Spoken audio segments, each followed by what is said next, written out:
मुस्लिम league नून के पार्लिमानी board के इजलास में खवातीन की मखसूस नशिस्तों पर इंटरव्यूज की अंदरूनी कहानी मंजर-ए-आम पर आ गई है। मखसूस नशिस्तों पर उम्मीदवार खवातीन क़यादत के सामने फट पड़ी।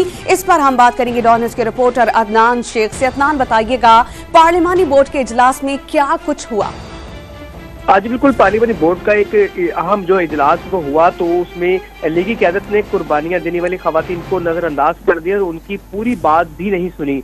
जराए का ये कहना है कि जो वहाँ पे खवातीन मौजूद थी पार्लिमानी बोर्ड के इजलास में, उसमें कुछ खवातीन ने कहा कि वो किसी की भांजी भतीजियां और सिफारिश पर नहीं आई हैं, इसलिए उनकी बात नहीं सुनी जा रही। जबकि मखसूस नशिस्त की उम्मीदवार लीगी कारकुन जो थी, उन्होंने कहा कि हमारी बात सुनी जाए, और जिसके बाद लीगी क़यादत जो है खवातीन जो है ना वो मुंह तकती रह गई। और लाहौर से ताल्लुक रखने वाली जो लीगी वर्कर है मदिया शाह न्याजी, उन्होंने क़यादत को खरी खरी सुनाई है और सिफारशी खवातीन की तारीफ जो है उनको ऊपर वो जो है सीखपा हुई। और उनका ये कहना था कि कुर्बानी देने वाली जो वर्कर है उनकी आवाज को नहीं सुना जा रहा।